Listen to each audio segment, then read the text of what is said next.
March 13th, 1962. Lyman Lemnitzer, chairman of the Joint Chiefs of Staff, presents a proposal to Secretary of Defense Robert McNamara, named Operation Northwoods. The document proposed staging terrorist attacks in and around Guantanamo Bay to provide a pretext for military intervention in Cuba. The plans included starting rumors about Cuba using clandestine radio, landing friendly Cubans inside the base to stage attacks, starting riots at the main gate, blowing up ammunition inside the base, starting fires, sabotaging aircraft and ships on the base, bombing the base with mortar shells, sinking a ship outside the entrance, staging funerals for mock victims, staging a terror campaign in Miami, Florida, and Washington, D.C., and finally, destroying a drone aircraft over Cuban waters.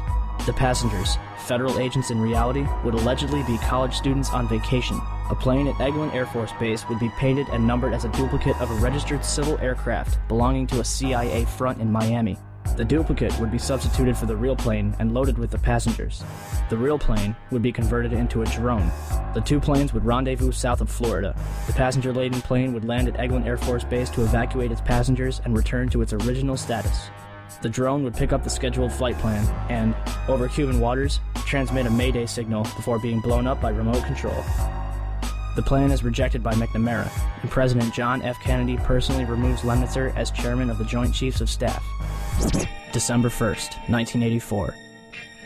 A remote-controlled Boeing 720 takes off from Edwards Air Force Base and is crash-landed by NASA for fuel research.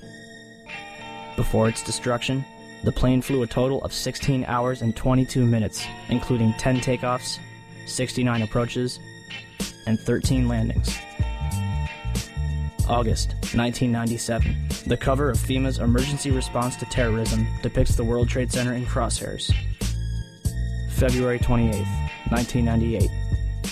The Global Hawk, Raytheon's unmanned aircraft vehicle, completes its first flight over Edwards Air Force Base in California, at an altitude of 32,000 feet, cruising altitude for a commercial jetliner. 1999. NORAD begins conducting exercises in which hijacked airliners are flown into the World Trade Center and the Pentagon. June 2000. The Department of Justice releases a terrorism manual with the World Trade Center in crosshairs. September 2000. The Project for a New American Century, a neo-conservative think tank whose members include Dick Cheney, Donald Rumsfeld, Jeb Bush, and Paul Wolfowitz, releases their report entitled Rebuilding America's Defenses. In it, they declare that the process of transformation, even if it brings revolutionary change, is likely to be a long one, absent some catastrophic and catalyzing event, like a new Pearl Harbor. October 24th, 2000. The Pentagon conducts the first of two training exercises called Moscow, which simulate a Boeing 757 crashing into the building. Charles Burlingame, an ex-Navy F-4 pilot who worked in the Pentagon, participates in this exercise before retiring to take a job at American Airlines, where, less than a year later, his Boeing 757 allegedly crashes into the building. April 2001. NORAD plans an exercise in which a plane is flown into the Pentagon, but is rejected as too unrealistic. June 2001. The Department of Defense initiates new instructions for military intervention in the case of a hijacking. It states that for all non-immediate responses, the Department of Defense must get permission directly from the Secretary of Defense. Attorney General John Ashcroft begins flying on chartered jets for the remainder of his term due to a threat assessment by the FBI. July 4th, 2001. Osama bin Laden, wanted by the United States since 1998, receives medical attention at the American Hospital in Dubai, where he is visited by a local chief of the CIA. July 24th, 2001. Larry A. Silverstein, who already owned World Trade Center 7, signs a $3.2 billion 99-year lease on the entire World Trade Center complex 6 weeks before 9/11. Included in the lease is a $3.5 billion insurance policy, specifically covering acts of terrorism. September 6, 2001, 3,150 put options are placed on United Airlines stock. A put option is a bet that a stock will fall. That day, put options were more than 4 times its daily average. Bomb-sniffing dogs are pulled from the World Trade Center, and security guards end 2 weeks of 12-hour shifts. September 7th, 2001, 27,294 put options are placed on Boeing stock, more than 5 times the daily average. September 10th, 2001. 4,516 put options are placed on American Airlines, almost 11 times its daily average. Newsweek reports that a number of top Pentagon brass canceled their flight plans for the next morning. San Francisco Mayor Willie Brown receives a phone call warning him not to fly the next morning. Pacifica Radio later reveals that this phone call came directly from National Security Advisor Condoleezza Rice. And in Pakistan, at a military hospital, all of the urologists are replaced by a special team in order to host their guest of honor, Osama bin Laden, who is carefully escorted inside to be watched carefully and looked after. September 11th, 2001. The National Reconnaissance Office in Chantilly, Virginia, is preparing for an exercise in which a small corporate jet crashes into their building. NORAD is in the middle of a number of military exercises. The first, Vigilant Guardian, is described as an exercise that would pose an imaginary crisis to North American air defense outposts nationwide. The second, Northern Vigilance, moved fighter jets to Canada and Alaska to fight off an imaginary Russian fleet. 3 F-16s from Washington, D.C.'s National Guard at Andrews Air Force Base, 15 miles from the Pentagon, are flown 180 nautical miles away for a training mission in North Carolina. This left 14 fighter jets to protect the entire United States. Hi, Boston Center, Team U. We have a problem here. We have a hijacked aircraft headed towards New York, and we need you guys we need someone to scramble some F-16s or something up there to help us out. Is this real world or exercise? No, this is not an exercise, not a test.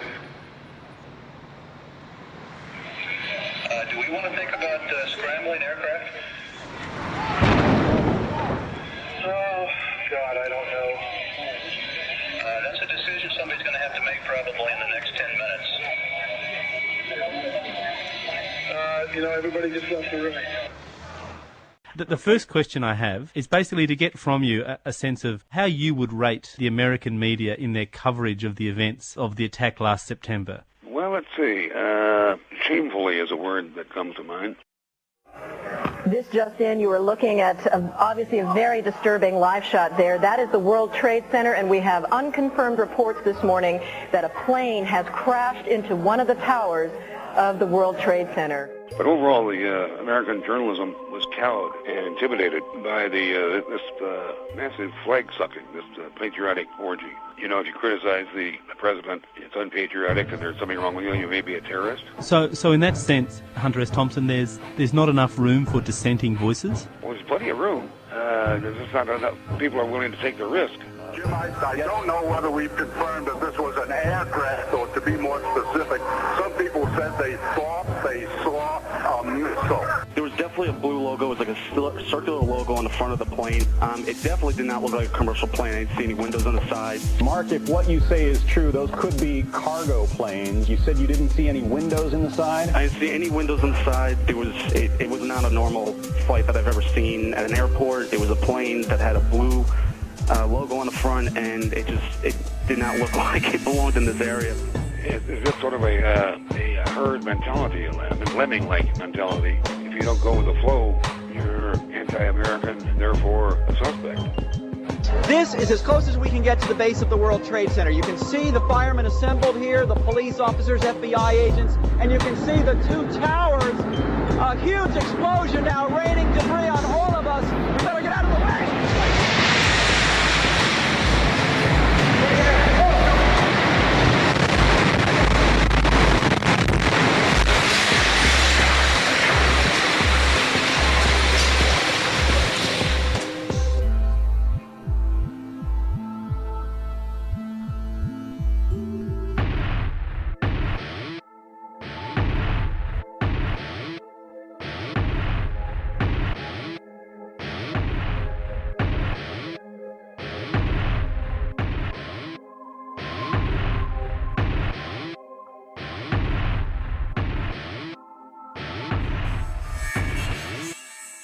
You sort of wonder when something like that happens, well, who stands to benefit? Who had the opportunity and the motive You just got to look at these basic things. I don't assume that I know the truth about what went on that day. And, yeah, I just look around and looking for who had the motive, who had the opportunity, who had the equipment, who had the will.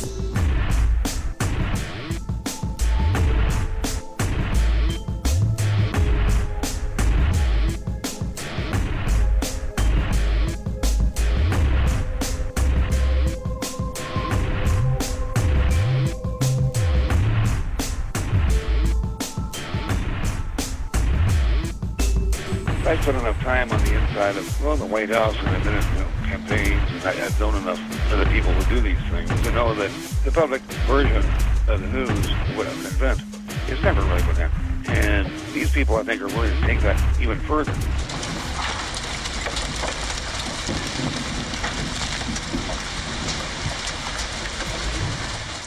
It seems a very long bow to me, but are you sort of suggesting that this worked in the favour of the Bush administration?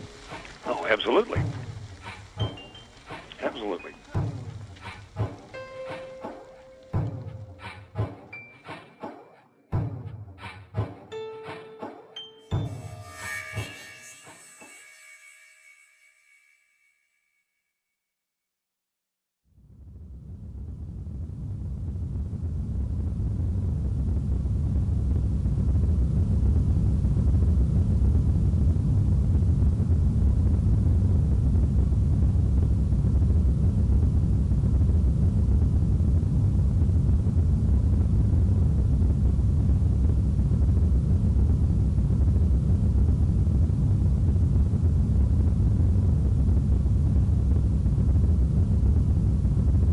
(9:38), Arlington, Virginia.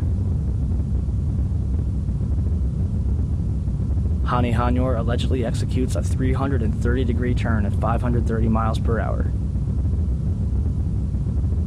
descending 7,000 feet in 2.5 minutes to crash American Airlines Flight 77 into the ground floor of the Pentagon.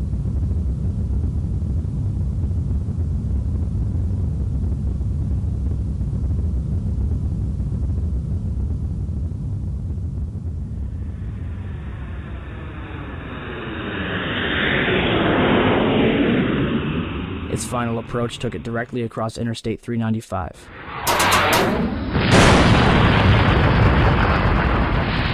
Knocking light poles out of the ground and bouncing off of the lawn before impact.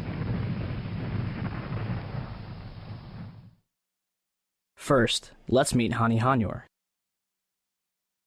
Hanyour had come to Freeway Airport in Bowie, Maryland 1 month earlier seeking to rent a small plane. However, when Hanyour went on 3 test runs in the second week of August, he had trouble controlling and landing a single-engine Cessna 172.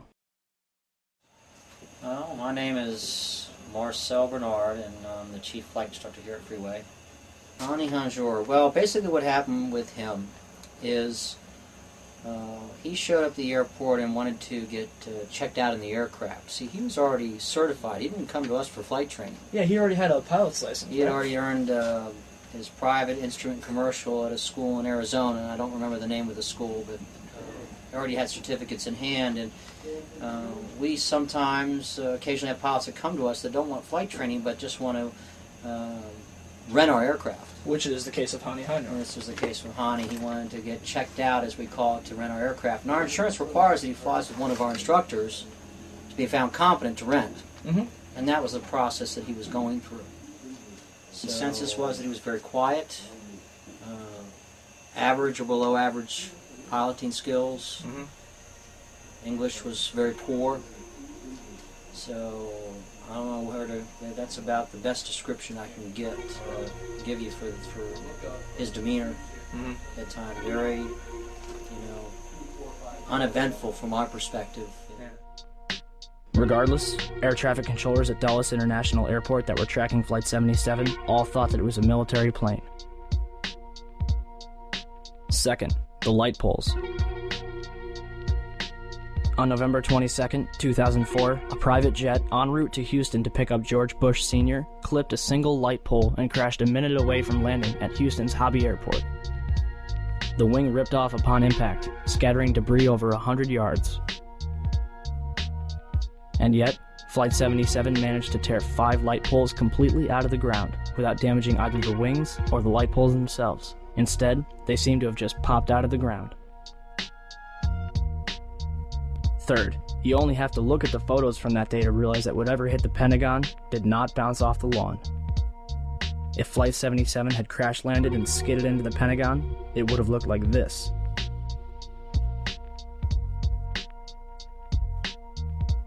Instead, it looked like this, without a single scratch on the lawn. Fourth, why is there absolutely no trace of Flight 77?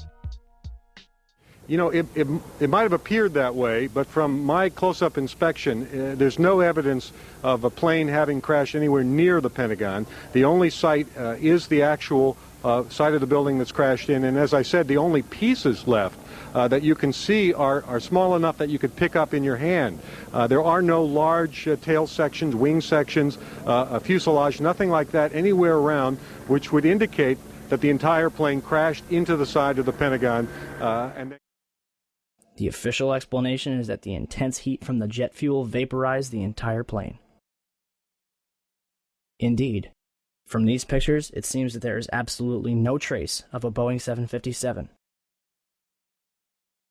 But if the fire was hot enough to incinerate a jumbo jet, then how can investigators identify 184 out of 189 people found at the Pentagon? The Armed Forces DNA Identification Laboratory, which was responsible for the task, was also responsible for identifying the dead in Shanksville. Keep that in mind for later. So what is a Boeing 757 made of? I called Boeing to ask, but the operator informed me that Boeing refuses to give out any information regarding the construction of their aircraft due to the attacks of September 11th. But what we do know is that a 757 has 2 Pratt & Whitney engines made of steel and titanium alloy, which are 9 feet in diameter, 12 feet long, and weigh 6 tons each. Titanium has a melting point of 1,688 degrees Celsius.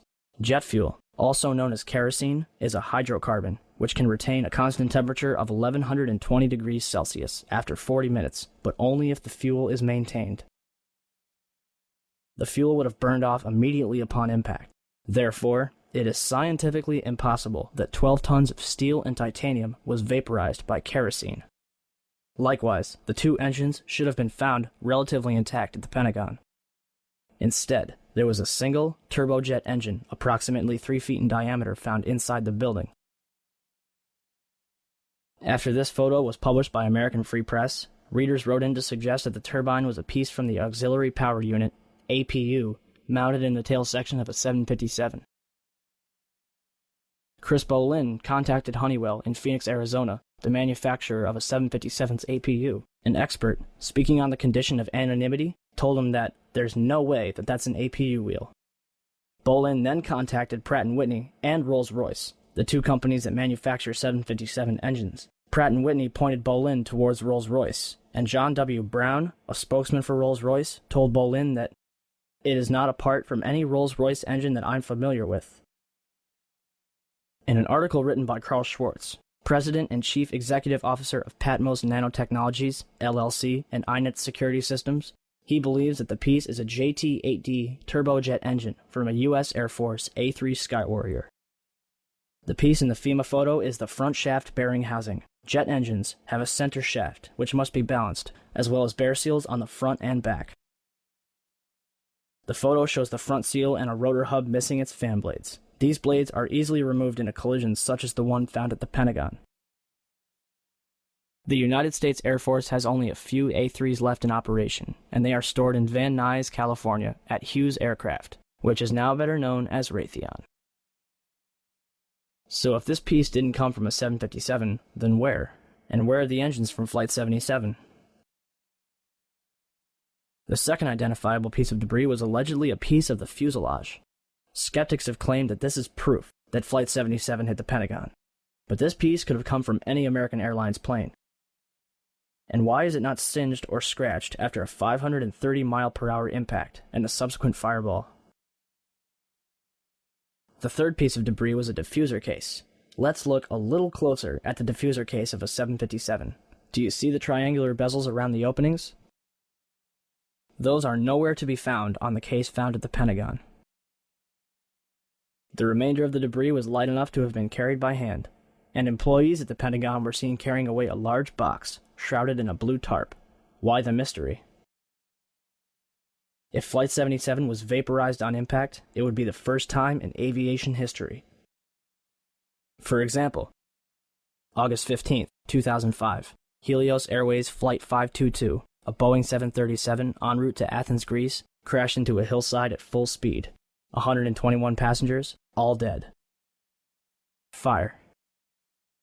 Tail sections. Wing sections. Engines. Cockpit. Bodies. Catch my drift? Fifth, why is the damage to the Pentagon completely inconsistent with a Boeing 757?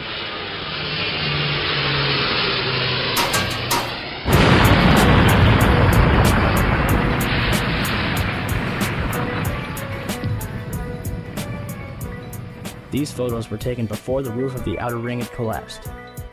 The only damage to the outer wall is a single hole, no more than 16 feet in diameter.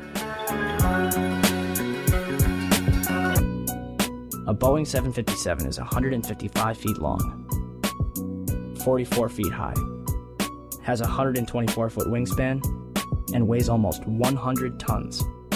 Are we supposed to believe that it disappeared into this hole without leaving any wreckage on the outside? Why is there no damage from where the wings, or the vertical stabilizer, or the engines would have slammed into the building? Remember how big the engines were? If 6 tons of steel and titanium slammed into the Pentagon at 530 miles per hour, they would bury themselves inside the building, leaving 2 very distinct imprints. And yet, the only damage on the outside of the Pentagon is this single hole, with no damage from where the engines would have hit. Why are the windows next to the hole completely intact? Why are the cable spools directly in front of the hole completely untouched? And as for the inside of the Pentagon, there's another hole, approximately 16 feet in diameter, found on the other side of the C-ring, 3 rings from the impact. For that hole to have been caused by Flight 77, the Boeing would have had to smash through 9 feet of steel-reinforced concrete. The nose of a commercial airliner is composed of lightweight carbon. This is what usually happens to the nose of a commercial airliner in a plane crash. If the nose caused this hole, where's the rest of the debris from the plane? So what could blow a 16-foot hole in the outer ring of the Pentagon, smash through 9 feet of steel-reinforced concrete, and leave another 16-foot hole? A cruise missile. This is what Slobodan Milosevic's residence in Belgrade looked like after a Tomahawk cruise missile had hit it. See any similarities? Sixth, the eyewitnesses. Some saw a huge 100-ton commercial airliner. Standstill, and I looked off. Looked out my window. I saw this plane, a jet, American Airlines jet, coming. Some saw a small 8 to 20 passenger commuter plane. So what looked to be maybe a 20-passenger corporate jet, no markings on the side, coming in at a shallow. And some saw a United States military helicopter. When it occurred, he said that he saw a helicopter circle the building. He said that it appeared to be a U.S. military helicopter and that it disappeared behind the building where the helicopter landing zone is, and that he then saw a fireball go into the sky. So who's telling the truth? Take this into consideration. April Gallup was working in the Pentagon's west side when it was hit. In Jim Mars's book, Inside Job, April claims, while in the hospital, men in suits visited her more than once. They never identified themselves or what agency they worked for. They didn't tell her what to say, just made suggestions. For example, to take the compensation money and shut up. They also kept insisting that a plane hit the building. They repeated this over and over. But I was there, and I never saw a plane, or even debris from a plane. I figured this story is to brainwash people. So if a Boeing 757 didn't hit the Pentagon, then what did? Eyewitnesses inside and outside the building were thrown to the ground by what they described as a shockwave.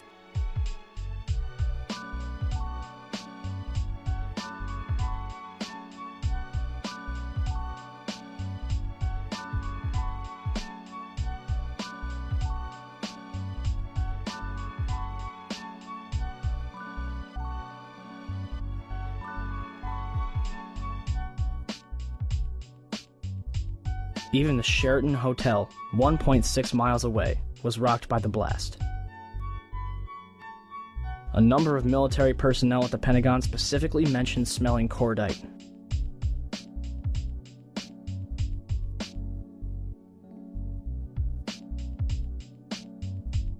Cordite and jet fuel have two very distinct smells. Cordite is a compound used in ammunition which is comprised of nitroguanidine, nitrocellulose, and nitroglycerin. It is cool burning, produces little smoke and no flash, but produces a strong detonation wave. And eyewitnesses described a bright, silvery flash. Jet fuel combustion, i.e., the planes that struck the Twin Towers, is bright yellow at best. Watch this. A massive smoldering fireball. No silvery flash, no shockwave. And at the Pentagon, a tiny, bright, silvery flash, which shakes nearby buildings. Whatever it was, it might have been related to the two planes that were in the air after the crash. The first one was uniformly identified as a C-130.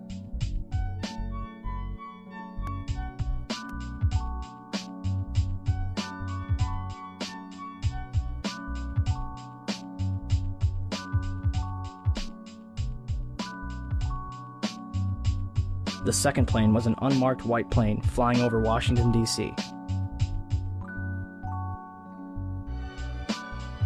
Aaron, I'm standing in Lafayette Park directly across from the White House, perhaps about 200 yards from the White House residence itself. About 10 minutes ago, there was a white jet circling overhead. Now, you generally don't see planes in the area over the White House. That is restricted airspace. No reason to believe that this jet was there for any nefarious purposes, but the Secret Service was very concerned, pointing up at the jet in the sky. It is out of sight now, best we can tell. At 9:25, Jane Garvey, the head of the FAA, initiated a national ground stop, which prevents further takeoffs and requires all planes in the air to land. The order, which hasn't been implemented since 1903, applied to almost every single kind of plane, civilian, military, or law enforcement. Certain military flights were allowed to fly during this time, but the FAA isn't talking. Why were these two planes allowed in the air when everyone else had to land? And finally, why did people keep reporting a second explosion at the Pentagon? Well, I can't tell you about that, but I was just here in front of the Capitol, which, by the way, has been evacuated, and back toward the Supreme Court area, we just heard a low, muffled thud. It sounded like a small explosion. There have been unconfirmed reports of second explosions here at the Pentagon. We have not confirmed that, but again, the counterintelligence sources...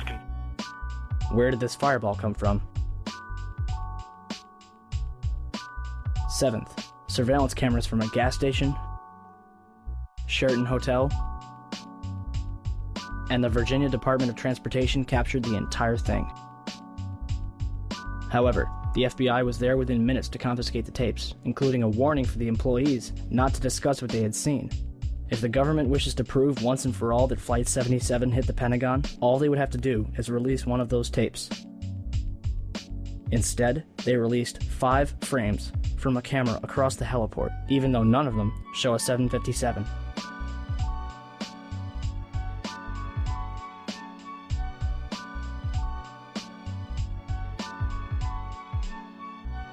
And finally, why do satellite photos taken 4 days before 9/11 show a white marking on the front lawn, marking almost the exact trajectory of whatever hit the Pentagon 4 days later?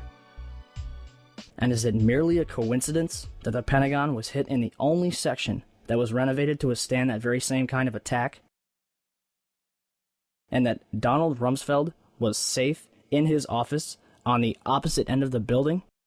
If the government has nothing to hide, why are they so afraid to answer a few questions or release a few videos?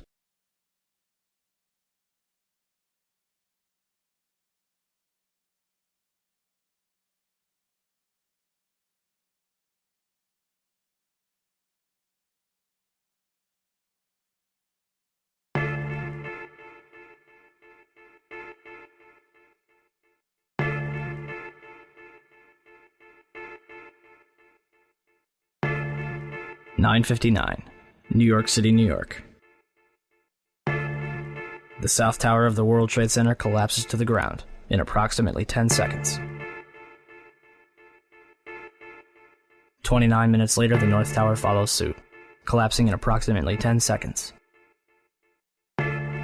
Later that evening at 5:20, World Trade Center 7, a 47-story office building 300 feet away from the North Tower, suddenly collapses. The building's tenants included the CIA, Department of Defense, IRS, Secret Service, and Rudy Giuliani's emergency bunker. And the SEC was using it to store 3,000 to 4,000 files related to numerous Wall Street investigations. Although every single building surrounding Building 7 stood intact, it fell straight down into a convenient little pile in 6 seconds. Official explanation?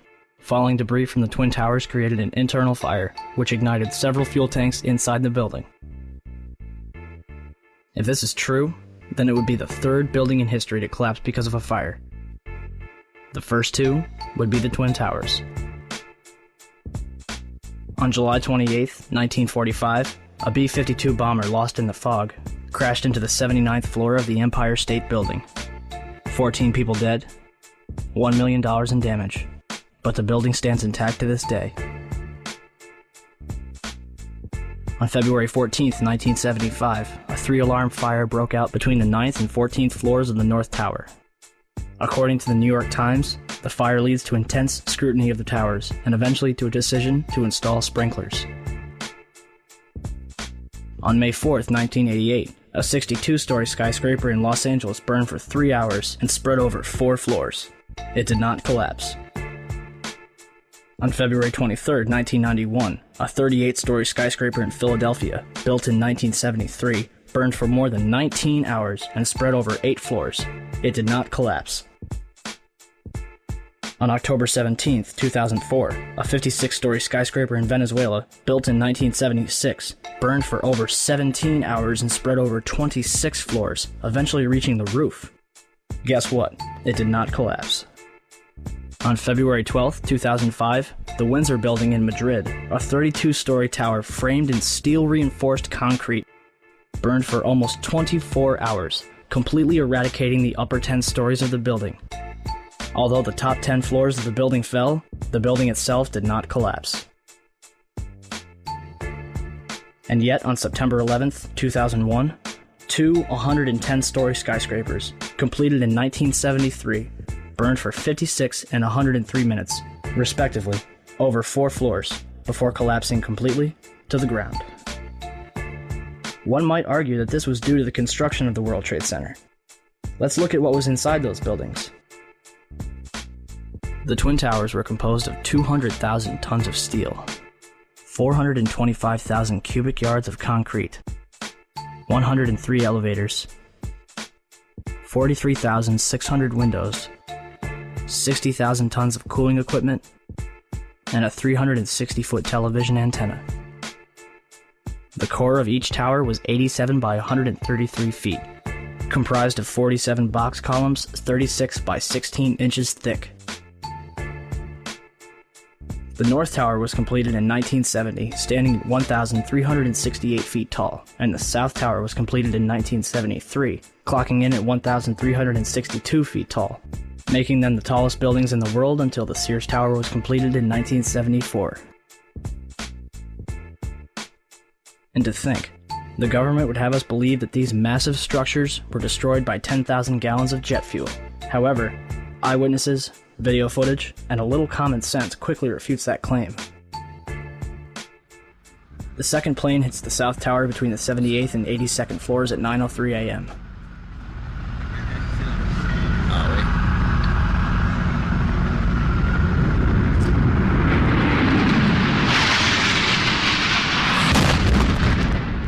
Barely hitting the southeast corner, the majority of the jet fuel exploding outside in a massive fireball. Yet, this tower collapses first, even though the North Tower was hit straight on and had already been burning for 18 minutes longer.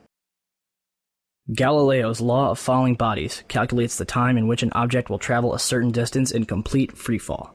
Distance, d, equals 16.8 times time in seconds squared. The South Tower was 1,362 feet tall.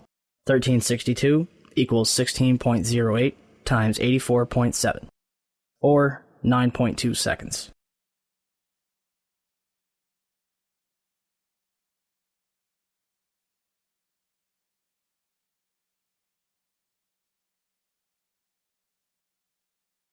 The Twin Towers came down in nearly free-fall speed.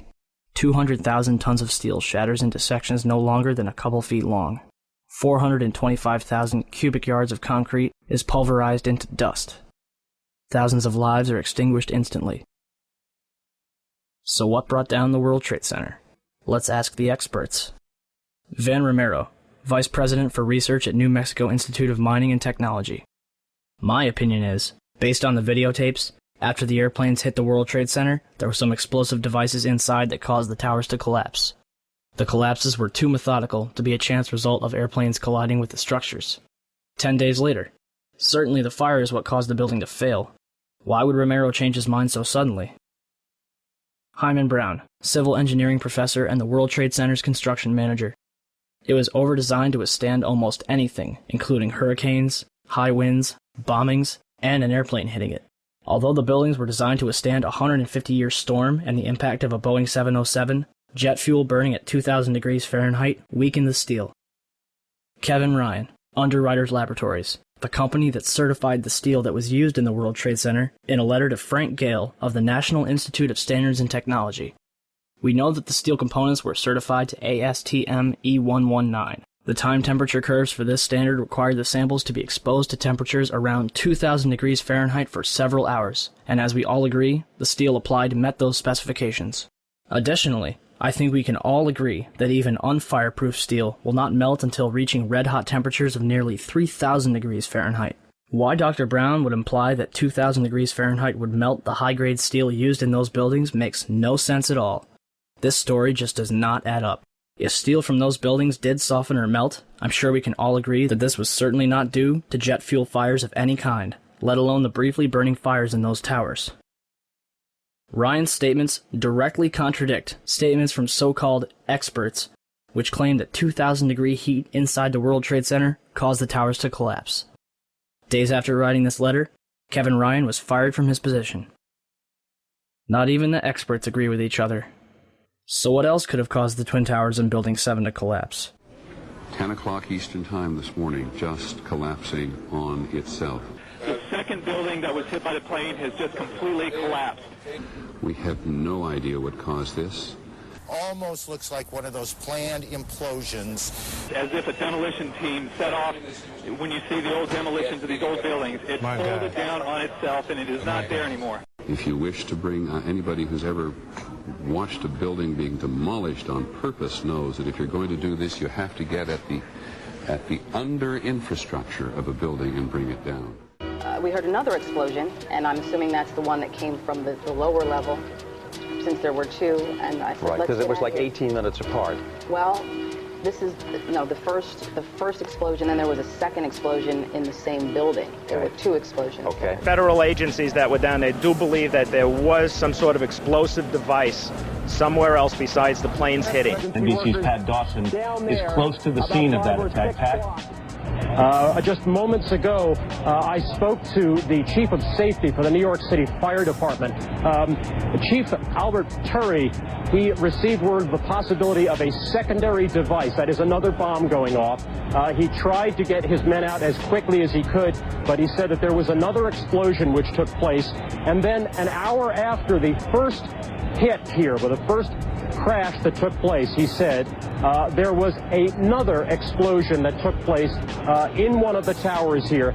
He thinks that there were actually devices that were planted in the building. The second device, he speculates, was probably planted in the building. There were 2 or 3 similar huge explosions, and the building literally shook. You literally shook at the base of this building. First one and then the other. Some say after secondary explosions. When a big explosion happened, all of a sudden the elevator blew up, smoke. I dragged the guy out. His skin was hanging off, and I dragged him out, and I helped him out to the ambulance. Walking down the stairs, we made it to the 8th floor. Big explosion. Blew us back into the 8th floor.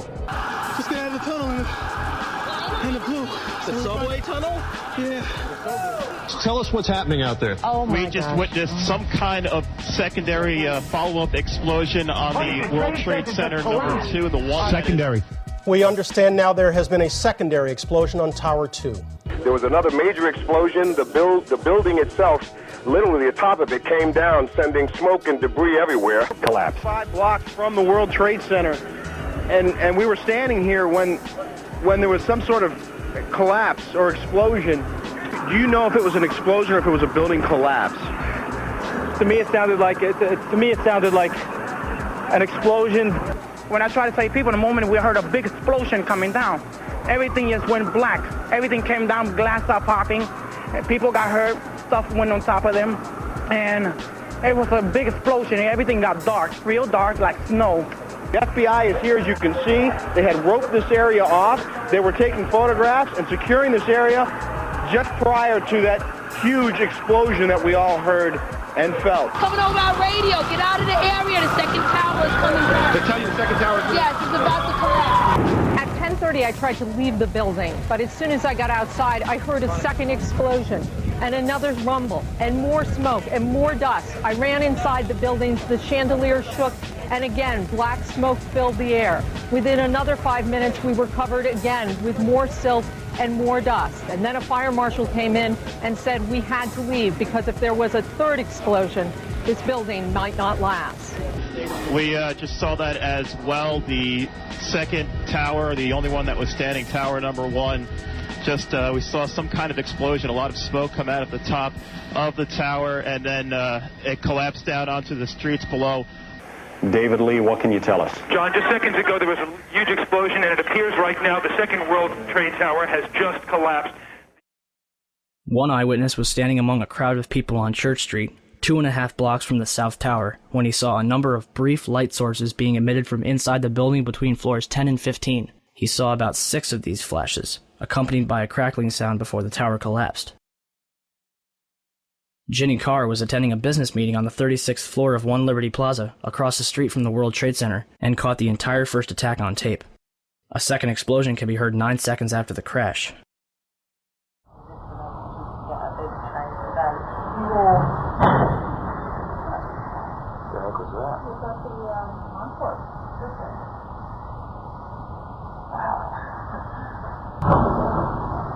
sounds like something crashed. So what happened in the North Tower? Ask Willie Rodriguez. Willie, a janitor who worked in the World Trade Center for 20 years, was in sub-level 1 when the North Tower was hit. And all of a sudden we hear boom! I thought it was a generator that blew up on the basement. And I said to myself, oh my God, I think it's a generator. And I was going to verbalize it. When I finished saying that in my mind, I hear boom! Right on the top, pretty far away. So it was a difference between coming from the basement and coming from the top. And that's, everybody started screaming. And a person comes running into the office saying, explosion, explosion, explosion. He got his hand extended and all the skin was pulled from his under his arm, all the way to the top of the fingertips, and it was hanging on both arms. Hanging and hanging. And then I look at his face and he was missing parts on his face. And I said, what happened? What happened? And he said, the elevators, the elevators. And there were many explosions, and when I actually talk about those explosions, they said that, well, there were so many kitchens in the building, and they have probably those gas canisters. And I say, I don't believe that, because the building was a Class A building. They have very strict guidelines of what you can put in a kitchen, and I really doubt it was gas. So there was a lot of misconceptions of what happened that day in terms of the explosions. But up to date, I haven't received an actual explanation about the different explosions that I heard on the upper floors and not all the way to the top. The windows in the lobby of the North Tower were blown out, and marble panels were blown off of the walls. This was brushed off as damage from a raging fireball that went barreling down the elevator shafts. However, the World Trade Center's core and elevator shafts were hermetically sealed, aka airtight. The fire could not possibly have had enough oxygen to travel 1,300 feet down, retaining enough energy to destroy the bottom 8 floors of the building. On 9/11, New York City lost 343 firefighters at the World Trade Center. Since they were the ones inside the towers before and as they collapsed, I'd say they've got a pretty good grasp on what happened. So what does the FDNY think? First, we had this interview from the Naudet brothers documentary. It was like posting the wars and there was nobody there. Ah, fuck, what do we do? We made it outside, we made it about a block.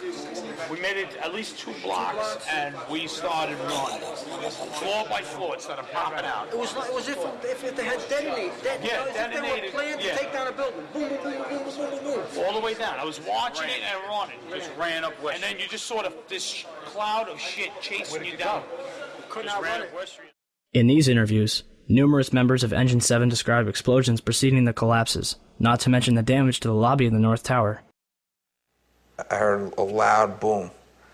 And my first thing, I was right at the desk there on the left-hand side when you come into Tower 1. And I walked out, I didn't go out. I walked to where all the doorway was, the glass were broken, and I looked out, and I seen in the building across the street, I seen the shadow coming, I seen just the shadow in the building across the street coming down. And with that, I wasn't expecting to see the damage that I saw in the lobby. And the people, the bodies, the burnt people, the injured people, I really wasn't prepared for that. The lobby is about 6 stories high, and the lobby looked as though a bomb had exploded there. All the glass was taken out. There were 10-foot by 10-foot marble panels that were once walls. They were loose from the wall of the Trade Center. I went around by the freight elevator and I could see it was just blown. It was just a giant shit. 30th floor. We hear another explosion. And at that time we heard a huge explosion. Firefighter Louis Caccioli told People Weekly, "I was taking firefighters up in the elevator to the 24th floor to get in position to evacuate workers.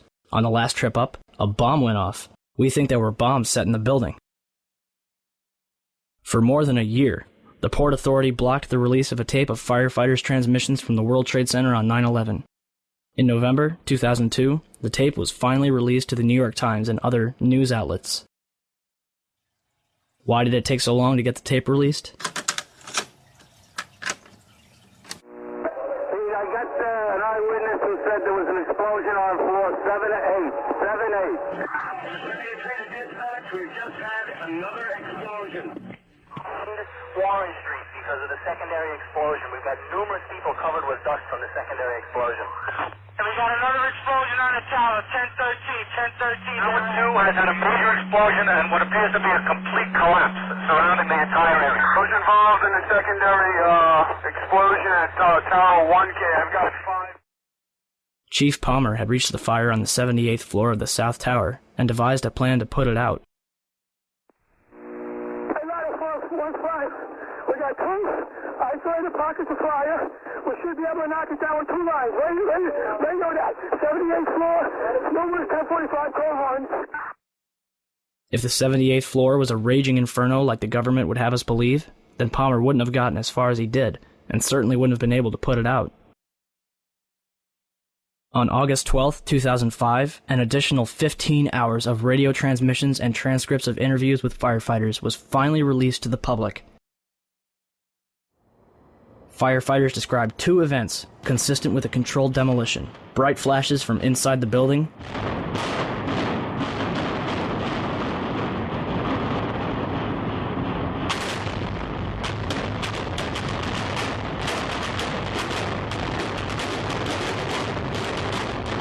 and a number of crackling sounds before the buildings collapsed.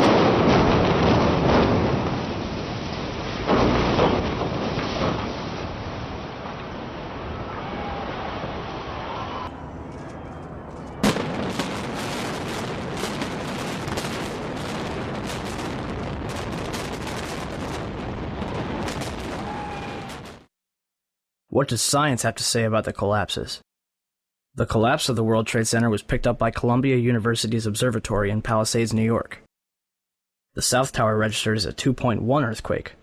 The North Tower registered as a 2.3 earthquake. Won Young Kim told Chris Bolin that their seismographs pick up underground explosions from a quarry 20 miles away. These blasts are caused by 80,000 pounds of ammonium nitrate and cause local earthquakes between magnitude 1 and 2. The 1993 bombing of the World Trade Center did not even register because it was not coupled to the ground. During the collapse, most of the energy of the falling debris was absorbed by the towers and the neighboring structures, converting them into rubble and dust or causing other damage, but not causing significant ground shaking. Mark Loiseau, the president of Controlled Demolition Incorporated, told the American Free Press that in the basements of the World Trade Center, where 47 central support columns connected to the bedrock, hot spots of literally molten steel were discovered more than a month after September 11th. These incredibly hot areas were found at the bottoms of the elevator shafts, down 7 basement levels. The molten steel was found 3, 4, and 5 weeks later when the rubble was being removed. He said that molten steel was also found at World Trade Center 7. The highest temperature was in the east corner of the South Tower, where a temperature of 1,377 degrees Fahrenheit was recorded. The molten steel in the basement was more than double that temperature. Do you still think that jet fuel brought down the World Trade Center? In all the videos of the collapses, explosions can be seen bursting from the building 20 to 30 stories below the demolition wave. Here,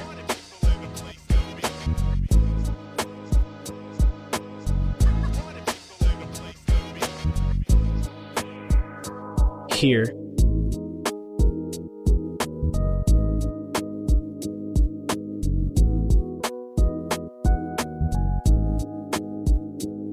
here,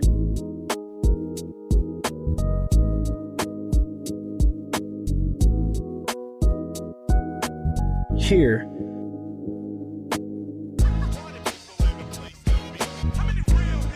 here,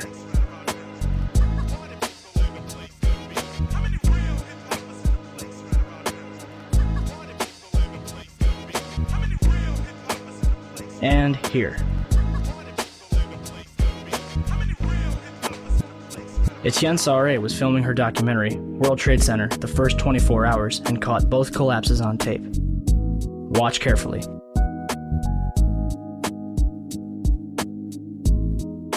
The tripod shakes 12 seconds before the North Tower begins collapsing. And something is knocked off the right-hand side of the building.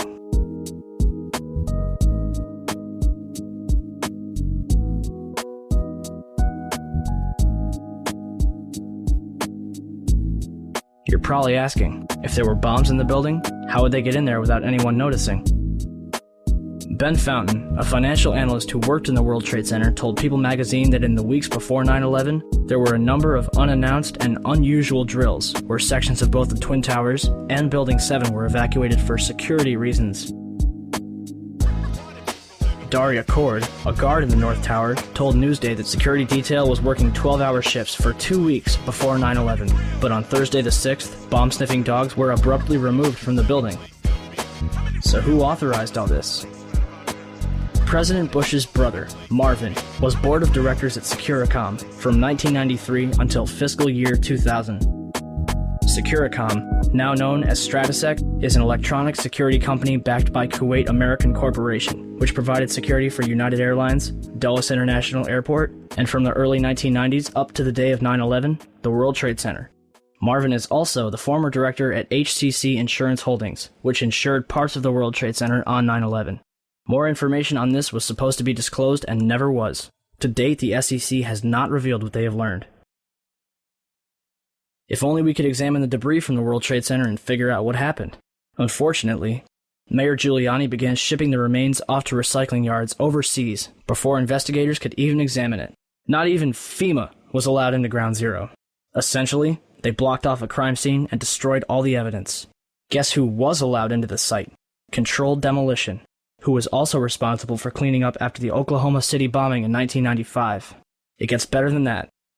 On July 15, 2001, Controlled Demolition destroyed 2 400-foot-tall fuel reserve tanks from the World War II era. The demolition was conducted for no apparent reason and drew numerous complaints from the neighborhood. The site remains vacant to this day, and a reason for the demolition has never been disclosed. Regardless, I think what happened to the World Trade Center is simple enough. It was brought down in a carefully planned controlled demolition. It was a psychological attack on the American people, and it was pulled off with military precision.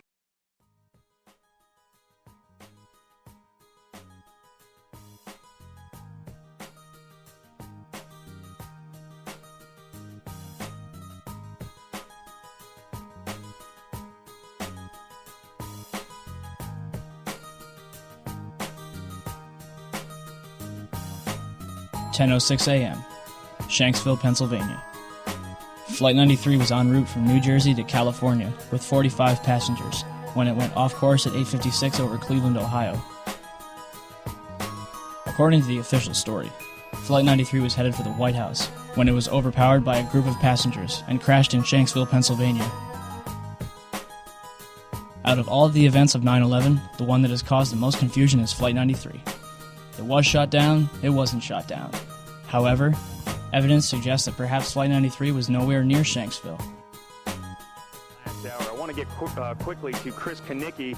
He's a photographer with the Pittsburgh affiliate of Fox affiliate.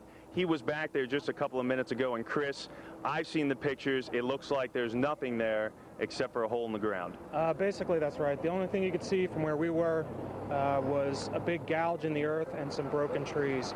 We could see some people walking around in the area, but from where we could see, there wasn't much left. Any large pieces of debris at all? No, there was nothing that you could distinguish that a plane had crashed there.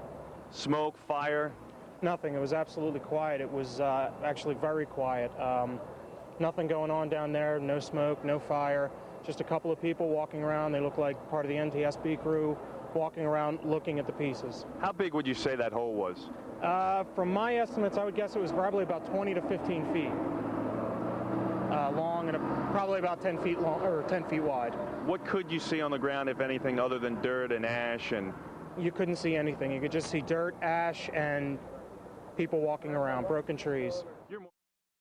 Wally Miller, a Somerset County coroner, told the Houston Chronicle, "It looked like somebody just dropped a bunch of metal out of the sky."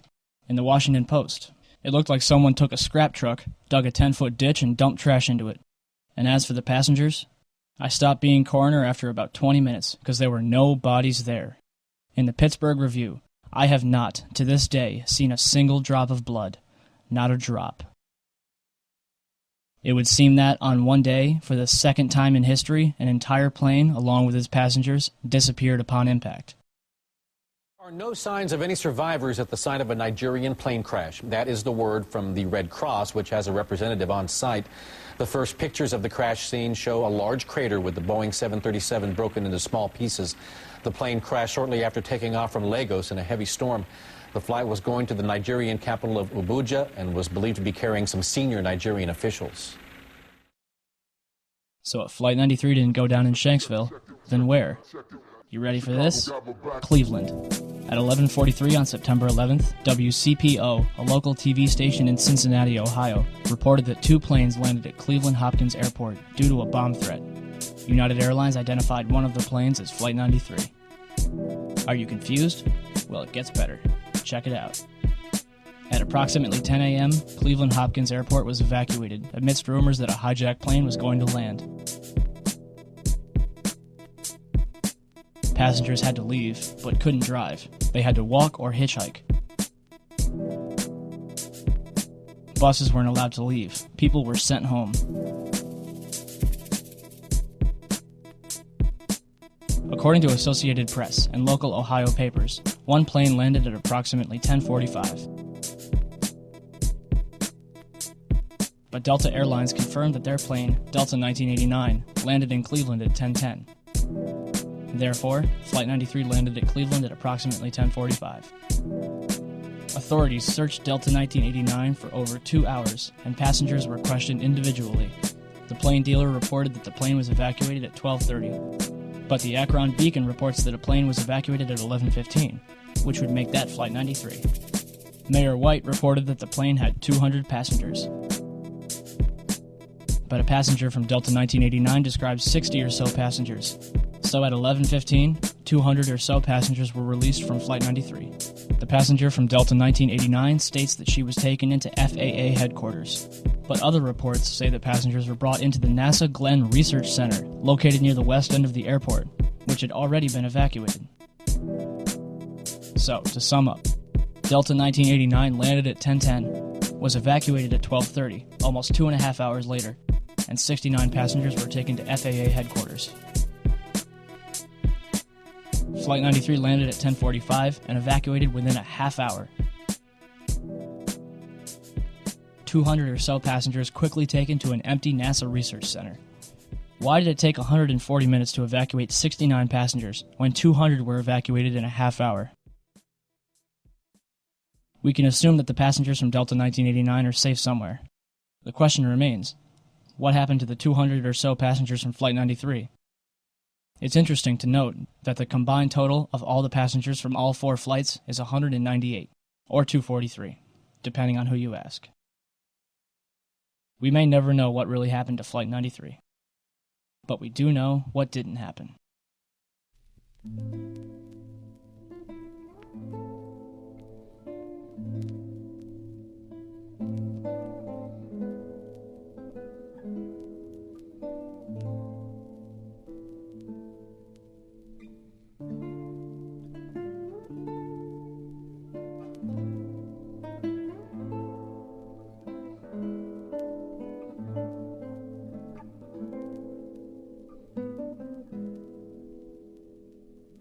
Whenever this evidence is presented to people, you'll usually get one of many different questions. The first one being, if different planes were used, what happened to the original ones?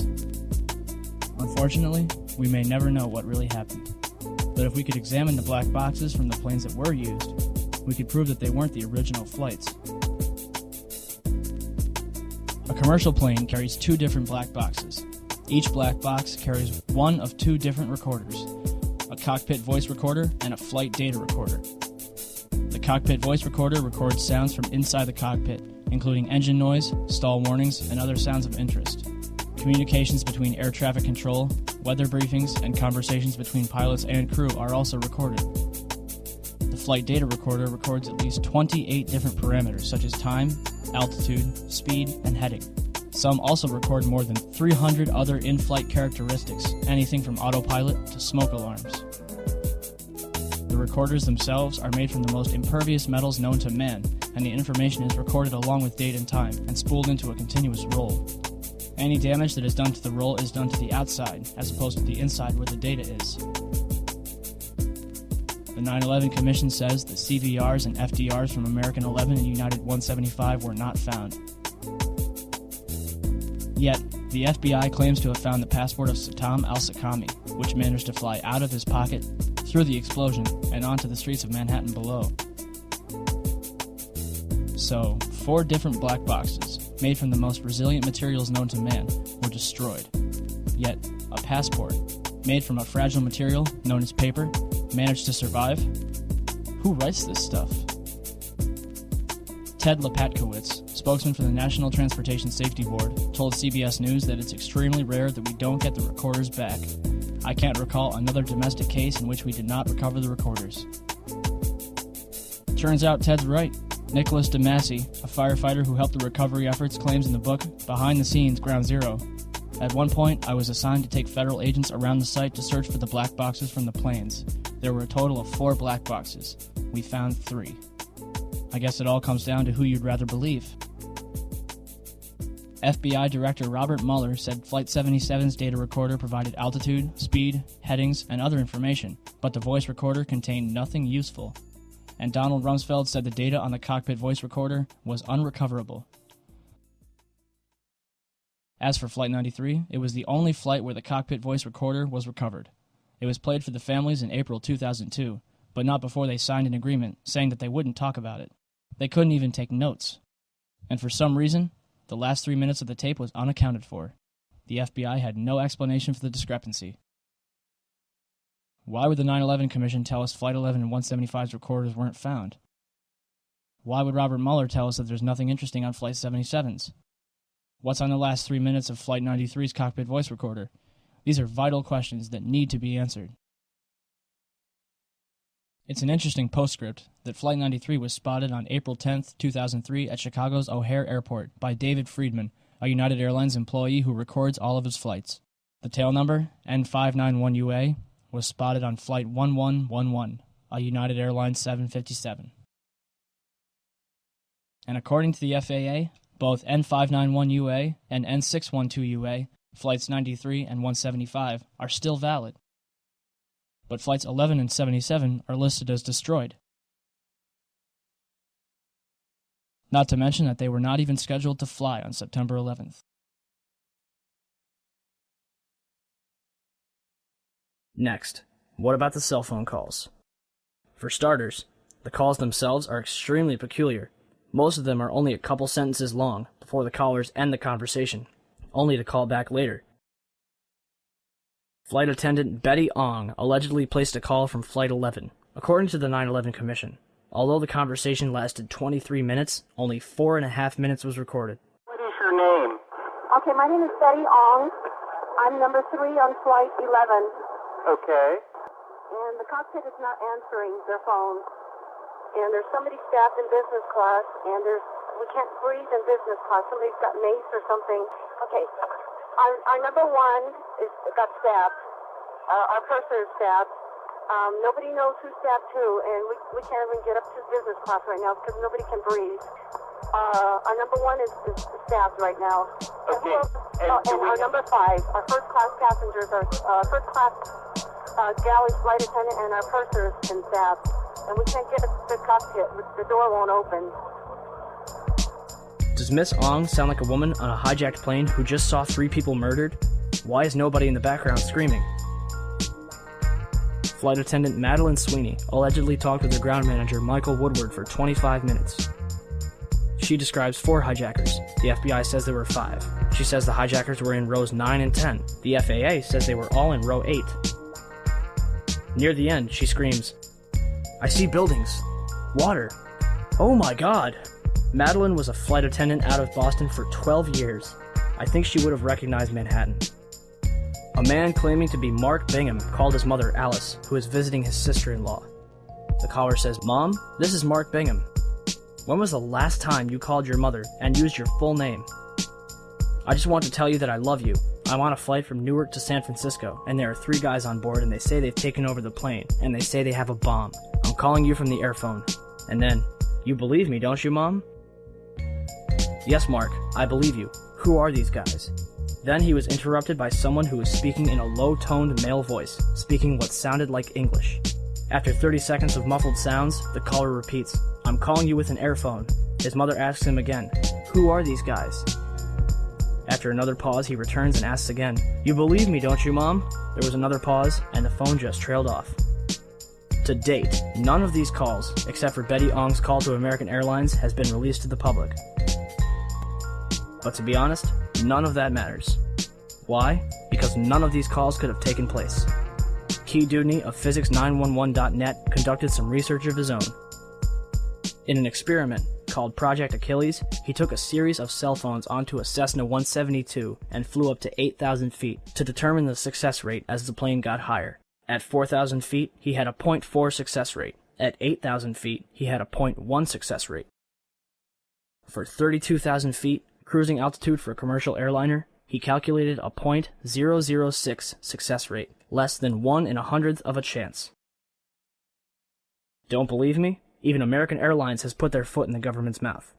On July 15th, 2004, passengers aboard a commercial American Airlines flight were able to send and receive calls from their cell phones as if they were on the ground, thanks to a cell station that was installed into the plane. It worked great. I called the office, I called my wife, I called a friend in Paris. They all heard me great, and I could hear them loud and clear. Why would American Airlines spend thousands of dollars on this technology in 2004 when cell phones worked so well on September 11th, 2001? The cell phone calls were fake, no question about it. So how is it possible to fake a person's voice? In 1999, the Los Alamos Laboratory in New Mexico revealed their voice morphing technology. General Carl W. Steiner, the former Commander-in-Chief of United States Special Operations, declared on tape, "Gentlemen, we have called you together to inform you that we are going to overthrow the United States government." Another example was Colin Powell, saying, "I am being treated well by my captors." With just a 10-minute recording of somebody's voice, they are able, in almost real time, to clone someone's speech. Steiner was so impressed, he asked for a copy. So what about the hijackers? On September 14th, 2001, the Department of Justice released the names of the alleged 19 hijackers. But on September 23rd, the BBC reported that Walid al-Shehri was alive and well in Casablanca, Morocco. They also tracked down Abdulaziz Al-Amari, who was an engineer with Saudi Telecom and lost his passport while studying in Denver. In the same article, FBI Director Robert Mueller admitted that the identity of several of the hijackers is in doubt. So how many hijackers turned up alive? At least 9 of them. Wael al-Shari is alive and well. Mohand al-Shari is alive in Saudi Arabia. Khaled al-Midar is a computer programmer in Mecca. Salem al-Hazmi works at a chemical plant in Yanbu, Saudi Arabia. Saeed al-Ghamdi is training to be a pilot in Tunis. Ahmed al-Nami is an administrative supervisor for Saudi Airlines. We already covered Walid and Abdulaziz. And last but not least, Mohammed Atta's father claimed to receive a phone call from his son on September 12th. On September 20th and 27th, Mueller admitted on CNN that there is no legal proof to prove the identities of the hijackers. Indeed, after all, not even the official autopsy for Flight 77 lists the hijackers. And the opening paragraph makes no mention of their absence. So, if there's no proof that the hijackers were members of Al-Qaeda, or if they were even on the plane in the first place, what justification do we have for bombing Afghanistan? Oh, that's right. The Bin Laden confession tape. On December 14th, 2001, the government released a tape, allegedly of Bin Laden confessing to the attacks of September 11th, which they claimed to find in a house in Jalalabad, Afghanistan. Except there's a number of things wrong with this tape. 1. The tape itself is of very poor quality. And 2. The man in the video looks and acts nothing like Bin Laden. According to the FBI's website, Osama is left-handed. Yet, in this video, he's writing a note with his right hand. Not to mention he's wearing a gold ring, which is forbidden by Islamic law, and is never mentioned in the FBI's description of him. Compare this video to 4 other pictures of Bin Laden. Does anybody else see a problem here? Until the government can prove without a shadow of a doubt that Al-Qaeda was behind September 11th, the American people have every reason to believe otherwise.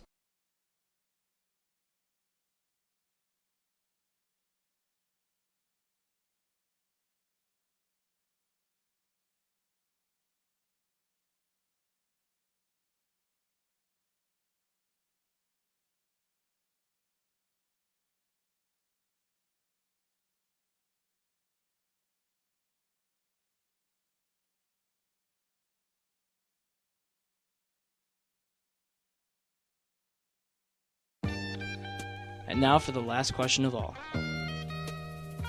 Why would our government do such a thing? I hope you're sitting down. First, we have Larry Silverstein, the man who purchased the World Trade Center in July 2001. After September 11th, Silverstein demanded $7.2 billion from his insurers, claiming that each plane counted as a separate act of terrorism.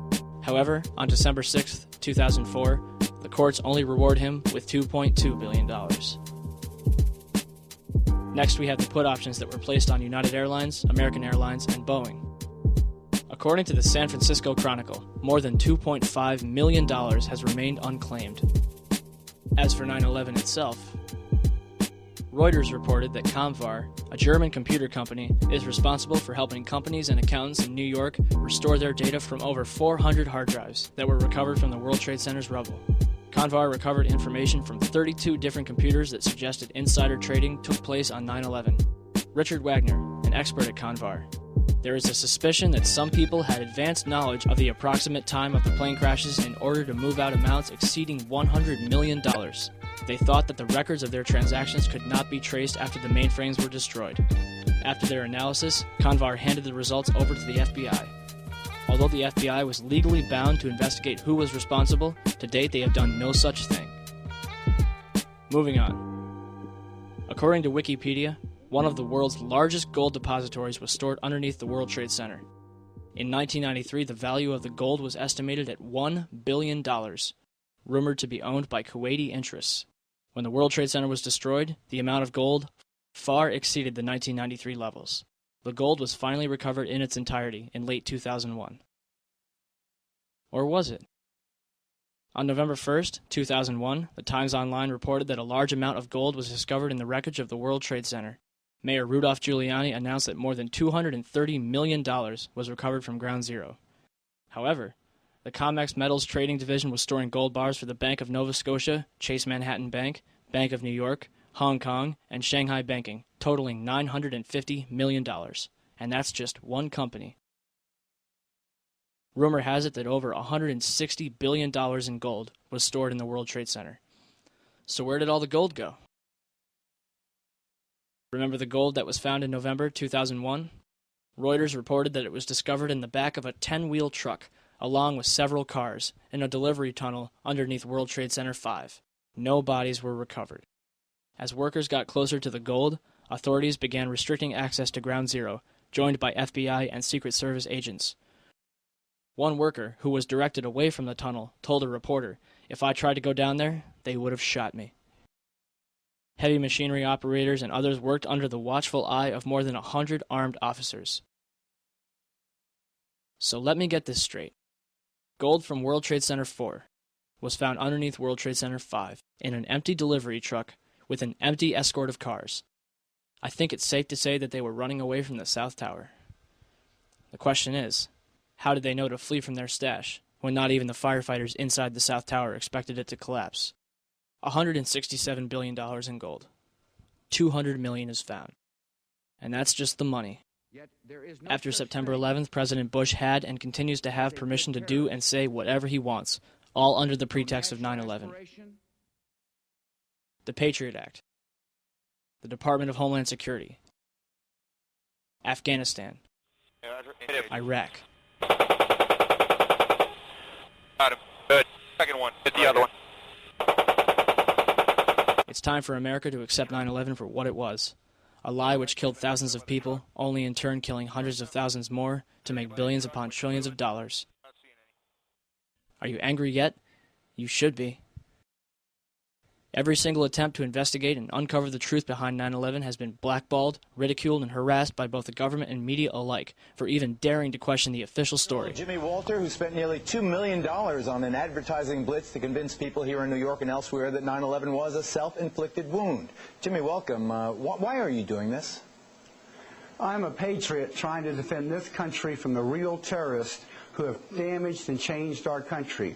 I am asking the same questions that the widows and orphans, parents and friends of the victims of 9/11 are asking and have not had answered by either the 9/11 Commission nor by any real investigation to the mass murders that 66% of New Yorkers want investigated. Okay, Jimmy. I'll say it again. Why are they hiding from us? What are they hiding from us? And what's it going to take until people in this country give a damn and do something about it? America has been hijacked. Not by Al-Qaeda, not by Osama bin Laden, but by a group of tyrants ready and willing to do whatever it takes to keep their stranglehold on this country. So what are we going to do about it? Anything. Share this information with friends, family, total strangers, hold screenings, conferences, whatever you have to do to get the word out. It's up to you. Ask questions. Demand answers.